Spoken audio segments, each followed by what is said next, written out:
Hello everyone and welcome to a new video. Thank you for the love and support on the last video, I really appreciate it.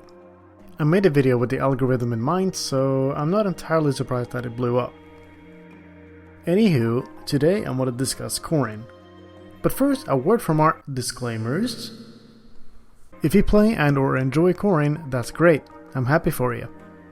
This video isn't a personal attack on Corrin players or anything like that.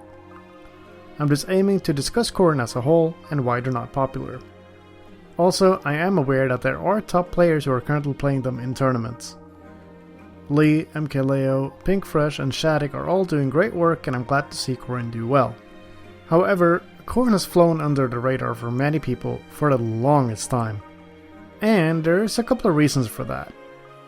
Oh boy, I remember this like it was yesterday. When people saw Ultimate Corrin for the first time, people were angry. They did not like this new Corrin whatsoever, and understandably so. Happy face.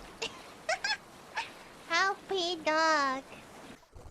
No happy. Grounded Side B was given landing lag? How dare they? Unfortunately though, they didn't stop there. Up B was changed to have little to no drift at the apex, making Corrin's recovery significantly worse overall. The momentum just didn't carry over anymore. Dragonfang's stun time was fundamentally changed too. The more percent the opponent has, the longer the stun. Sounds good, right? Well, it was good. On paper. You see, to make this work, they had to reduce the amount of stun overall. Which meant that an uncharged shot into fully charged bite was no longer a thing until very late percent. Not to mention that the uncharged shot into side B / imagination was also lost. A change I'm personally still sad about. Why did ZSS get to keep her stun combos and not Corrin? That's all I'm asking. The only way you get a proper follow from the stun is a fully charged shot above 100%. And let's be real, you are not landing the full charged shot. Ever. With all these changes, people had decided that Ultimate Corrin was terrible. They didn't have the things that made them broken, so why play them? Just like that, Corrin was buried at the bottom of the vast character roster of Smash Ultimate, and forgotten by most. What's even more interesting is that, because Corrin was never really seen in tournament, people just assumed they were bad. And when asked why people thought Corrin was bad, they'd often harken back to Pin being nerfed and that's it. That was their argument, and they simply didn't know any better. Sometimes I feel like people forget just how much Corrin benefited from the universal changes Ultimate introduced. The overall decreased landing lag and universal frame 3 jump squat being the biggest ones in my opinion. Up air and forward air became incredible neutral and combo tools, up air being especially nasty in advantage state. Neutral air became a reliable add a shield option as well, which is very important in this game. Oh yeah, forward tilt had its knockback angle changed to be more horizontal. Just wanted to appreciate that for a moment, really underrated change.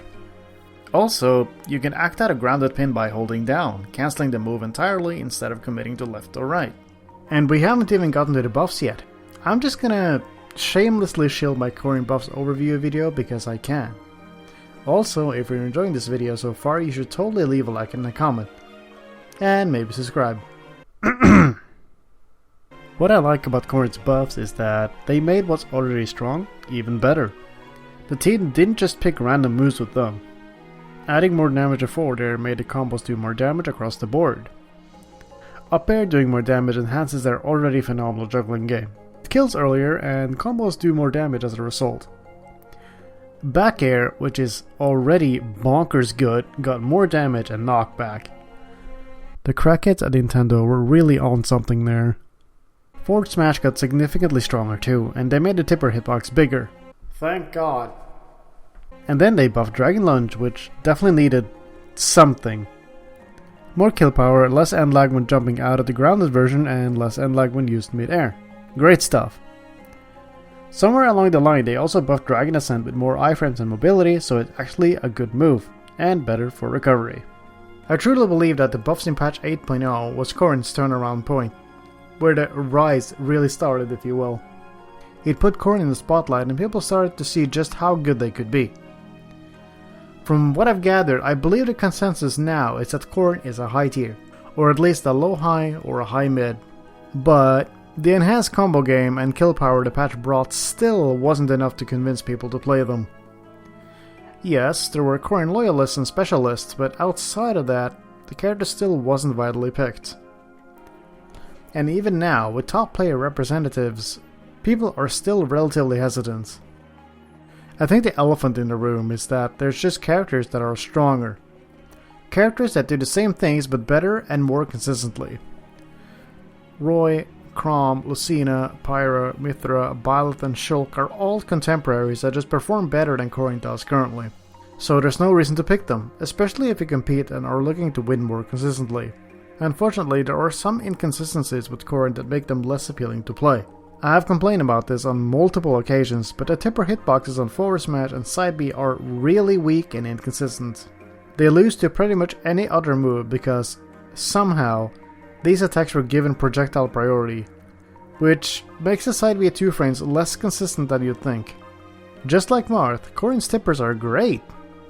When they work, that is. Down smash and up smash are also incredibly specific, and that makes them difficult to land. I think another reason that makes people not pick Corrin is their running speed. People do love their fast characters. Once again, this can be alleviated a bit if you use the initial dash only, but that doesn't take away from the fact that Corrin is slow.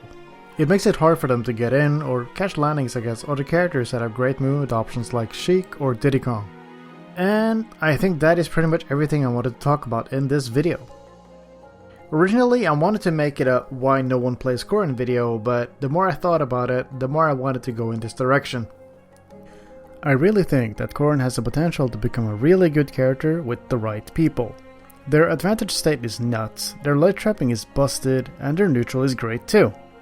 Not to mention that their recovery is actually pretty good and has mix-ups. Honestly, pretty excited to see where Corrin goes, and I will be closely following the Corrin players as time goes on. If you enjoyed the video, why don't you leave a like and a comment? These things really help the video make a hit with the algorithm, so I'd really appreciate it. Also, while you're here, you should check out some of my other videos.